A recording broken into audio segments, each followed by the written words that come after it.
Gauss's law for magnetism. आपको याद होगा इलेक्ट्रोस्टैटिक्स में भी हमने गॉसेस लॉ पढ़ा था।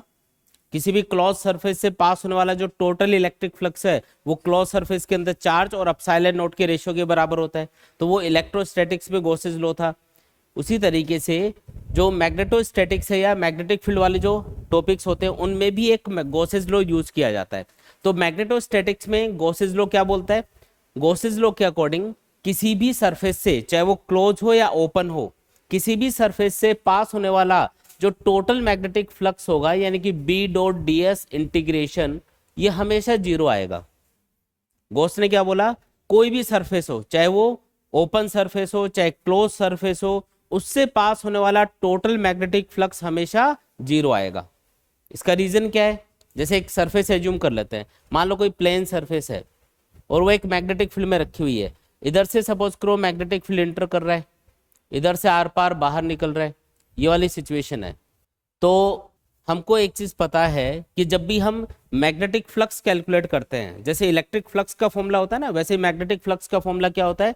Phi equal to B dot A. Electric flux का फॉर्मूला होता है ई डॉट ए और मैग्नेटिक फ्लक्स का फॉर्मूला क्या होता है? बी डॉट ए, जिसमें डॉट प्रोडक्ट हटाओगे तो ये क्या बन जाएगा? B A cos theta. B का मतलब है मैग्नेटिक फील्ड, ए का मतलब है एरिया और थीटा का मतलब है एरिया वेक्टर और मैग्नेटिक फील्ड के बीच का एंगल। यहाँ पे अगर देखा जाए इस सिचुएशन में, तो इस प्लेन का जो एरिया वेक्टर होगा इधर, वो इधर आउटवर्ड डायरेक्शन में होगा। तो जो एरिया वेक्टर की डायरेक्शन है वो किधर है? तो इधर वाली सरफेस के लिए होगी इधर, ये एरिया वेक्टर की डायरेक्शन है। और अगर बैक साइड वाली सरफेस के लिए बात करेंगे, पिछ वाली सरफेस की बात करेंगे, तो वो उधर आउटवर्ड होगी। एरिया वेक्टर हमेशा सरफेस के परपेंडिकुलर आउटवर्ड लिया जाता है। तो आप एक चीज बताओ देख के कि जिस साइड से मैग्नेटिक फील्ड बाहर निकल रहा है उधर एरिया वेक्टर और मैग्नेटिक फील्ड के बीच का एंगल कितना है? 0 डिग्री, सेम डायरेक्शन में है ये। और जिस साइड से मैग्नेटिक फील्ड एंटर कर रहा है उधर एरिया वेक्टर और मैग्नेटिक फील्ड के बीच का एंगल कितना है? बोलो, 180 डिग्री। समझ में आई ये बात? अब यहाँ पे अगर आप थीटा 0 पुट करोगे तो कोस 0 प्लस 1 आएगा, और थीटा अगर 180 डिग्री पुट करोगे तो कोस 180 क्या आएगा?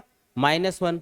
यानी कि जो एंटर करने वाला मैग्नेटिक फ्लक्स है वो तो आएगा माइनस बी ए, क्योंकि उधर थीटा 180 होगा। लिख देते हैं इधर, इधर जो एंटर्ड फ्लक्स है, एंटर्ड फ्लक्स वो क्या आएगा?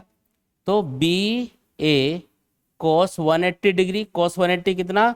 -1, तो ये आ गया माइनस बी ए। और जिस साइड से मैग्नेटिक फील्ड बाहर निकल रहा है यानी कि आउटवर्ड मैग्नेटिक फ्लक्स की बात कर रहे हैं हम लोग, तो आउटवर्ड जो फ्लक्स आएगा वो क्या आएगा?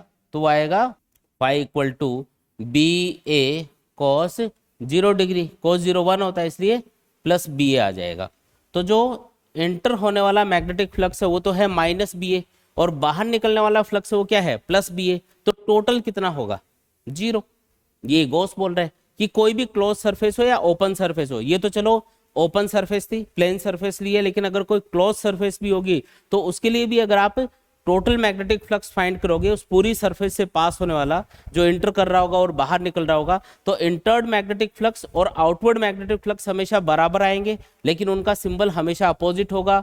इंटर्ड मैग्नेटिक फ्लक्स हमेशा नेगेटिव होगा और बाहर निकलने वाला यानी कि आउटवर्ड मैग्नेटिक फ्लक्स हमेशा क्या होगा? पॉजिटिव। तो दोनों का जो सम है, टोटल है, वो हमेशा क्या आएगा? 0 ही आएगा। जैसे कोई भी क्लोज सरफेस है ऐसे मान लेते हैं, तो इससे जो पास होने वाला मैग्नेटिक फ्लक्स है वो कितना होगा? तो इधर से मैग्नेटिक फील्ड सपोज करो एंटर करेगा, है ना, और इधर से क्या होगा? बाहर निकलेगा।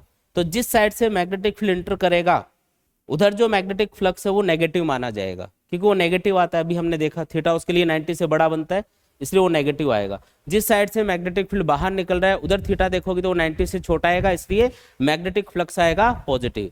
तो जो इनवर्ड मैग्नेटिक फ्लक्स है वो तो होगा नेगेटिव, और जो आउटवर्ड मैग्नेटिक फ्लक्स है वो होगा पॉजिटिव। तो टोटल मैग्नेटिक फ्लक्स क्या बनेगा? बोलो, 0 बनेगा। समझ में आई क्या बात? जितनी मैग्नेटिक फील्ड लाइन इंटर कर रही है उतनी ही बाहर निकल रही है। इसका मतलब जितना मैग्नेटिक फ्लक्स इंटर करेगा उतना ही मैग्नेटिक फ्लक्स बाहर भी निकलेगा। Entered magnetic flux is negative, outward magnetic flux is positive, क्योंकि इंटर करने वाले मैग्नेटिक फील्ड के लिए जो थीटा है वो 180 मतलब 90 से बड़ा आएगा, 180 के बीच में, 90 180 के बीच में, इसलिए कॉस फंक्शन की वैल्यू क्योंकि 90 से 180 के बीच में नेगेटिव होती है, इसलिए इनवर्ड मैग्नेटिक फ्लक्स क्या माना जाएगा, नेगेटिव माना जाएगा। जबकि आउटवर्ड मैग्नेटिक फ्लक्स है ना, उसके लिए थीटा 0 से 90 के बीच में ही कुछ आएगा, जो भी आएगा, तो वो जो आउटवर्ड मैग्नेटिक फ्लक्स है वो क्या माना जाएगा, पॉजिटिव। तो आउटवर्ड मैग्नेटिक फ्लक्स पॉजिटिव है और इनवर्ड फ्लक्स क्या है, नेगेटिव, और दोनों बराबर हैं क्योंकि जितना मैग्नेटिक फील्ड इंटर करेगा उतना ही बाहर निकलेगा। मैग्नेटिक फील्ड लाइन की प्रॉपर्टीज बताई थी ना आपको कि मैग्नेटिक फील्ड लाइन हमेशा क्लोज लूप बनाती है, अगर वो किसी भी बॉडी में एंटर करती है तो उसके आर पार दूसरी साइड से उतने ही मैग्नेटिक फील्ड लाइन बाहर निकलेंगी। तो इंटर्ड मैग्नेटिक फ्लक्स और आउटवर्ड मैग्नेटिक फ्लक्स क्या है, बराबर, इसलिए यहाँ पे टोटल मैग्नेटिक फ्लक्स 0 आएगा। तो गॉस का ये कहना है the total magnetic flux passing through any surface, चाहे वो प्लेन सरफेस हो, ओपन सरफेस हो या क्लोज सरफेस हो, टोटल मैग्नेटिक फ्लक्स हमेशा क्या आएगा, 0 आएगा। इसी को हम बोलते हैं Gauss's law in magnetostatics. Clear है एकदम। मैग्नेटिक फ्लक्स को इस तरीके से भी डिफाइन कर सकते हो कि किसी भी सरफेस से टोटल कितनी मैग्नेटिक फील्ड लाइन पास हो रही है, उसका जो मेजरमेंट है उसको मैग्नेटिक फ्लक्स कहा जाता है। अब ये जो डेफिनेशन इसके अकॉर्डिंग आप कैलकुलेट तो नहीं कर सकते क्योंकि इमेजिनरी लाइंस होती है मैग्नेटिक फील्ड लाइन, इसलिए हम ये फॉर्मूला यूज करते हैं मैग्नेटिक फ्लक्स को कैलकुलेट करने के लिए, तो बी डॉट ए या फिर integration B dot A. Integration B dot A वाला सिंबल यूज किया जाता है, ये वाला फॉर्मूला यूज किया जाता है क्लोज सरफेस के लिए, और ये किसी भी ओपन सरफेस के लिए यूज कर सकते हो। तो टोटल मैग्नेटिक फ्लक्स लेकिन चाहे ओपन सरफेस हो या क्लोज सरफेस हो आएगा 0 ही, इसलिए हम क्या मानेंगे, गॉसेस लॉ के according the total magnetic flux is always 0। इसका कोई डेरिवेशन वगैरह नहीं है, सिंपल वैसे ही समझाना है। आपको पता है कि नॉर्थ पोल से मैग्नेटिक फील्ड हमेशा किधर होता है, आउटवर्ड होता है, और साउथ पोल से हमेशा इनवर्ड होता है। कोई भी बॉडी है तो उसमें जितनी मैग्नेटिक फील्ड लाइन इंटर करेंगी उतनी बाहर निकलेंगी, मतलब इंटर भी करेंगी और बाहर भी निकलेंगी। इसका मतलब साउथ पोल भी होगा उसमें, नॉर्थ पोल भी होगा। अगर अकेला नॉर्थ पोल होता तो सिर्फ मैग्नेटिक फील्ड लाइन बाहर ही निकलती और टोटल मैग्नेटिक फ्लक्स 0 नहीं आता। साउथ पोल होता तो सिर्फ इंटर ही करती, मतलब दोनों होंगे तभी तो कैंसिल होंगे ना, नॉर्थ पोल साउथ पोल होंगे तभी तो एक पोल की मैग्नेटिक फील्ड लाइन इंटर करेंगी, एक की बाहर निकलेंगी, तो टोटल कितना हो गया, 0। तो इससे ये प्रूव होता है एक तरह से कि मोनोपोल कभी भी एग्जिस्ट नहीं कर सकते। अगर कहीं भी मैग्नेटिक पोल बन रहे हैं तो वो हमेशा पेयर में बनेंगे, एक नॉर्थ पोल बनेगा तो साथ में साउथ पोल भी बन रहा होगा वहां पे। जैसे करंट लूप है उसमें ही देख लो, एक नॉर्थ पोल बना ऊपर वाला फेस तो नीचे वाला फेस ऑटोमेटिकली क्या बन गया, साउथ पोल बन गया। एक मैग्नेट है उसमें एक साइड नॉर्थ पोल है तो दूसरी अपने आप ही क्या है, साउथ पोल है। मोनोपोल कभी भी एग्जिस्ट नहीं करेंगे। तो अगर टोटल मैग्नेटिक फ्लक्स 0 है हमेशा, तो ये इस चीज का प्रूफ है कि दोनों पोल एक साथ ही एग्जिस्ट करेंगे तभी वो मैग्नेटिक फ्लक्स 0 आ रहा होगा। अगर मोनोपोल एग्जिस्ट करते तो फिर फ्लक्स 0 नहीं आता, फिर या तो आउटवर्ड मैग्नेटिक फ्लक्स ही होता टोटल या इनवर्ड ही होता, जो भी होता, लेकिन 0 नहीं बनता फिर। ठीक है, तो अगर पूछे आपको कि डायपोल ही एग्जिस्ट करता है मोनोपोल एग्जिस्ट नहीं करते, तो आप गॉसेस लॉ से वो समझा सकते हो। इसका मतलब ये है, गॉसेस लॉ से बोल सकते हो कि by Gauss's law the total magnetic flux is always 0 and it is only possible when north pole and south pole को एग्जिस्ट इन ए बॉडी। जो भी बॉडी होगी या जो भी ऑब्जेक्ट होगा उसमें एक साथ एग्जिस्ट करने चाहिए, तभी ये पॉसिबल है। ये इसका प्रूफ हो जाएगा फिर। ठीक है।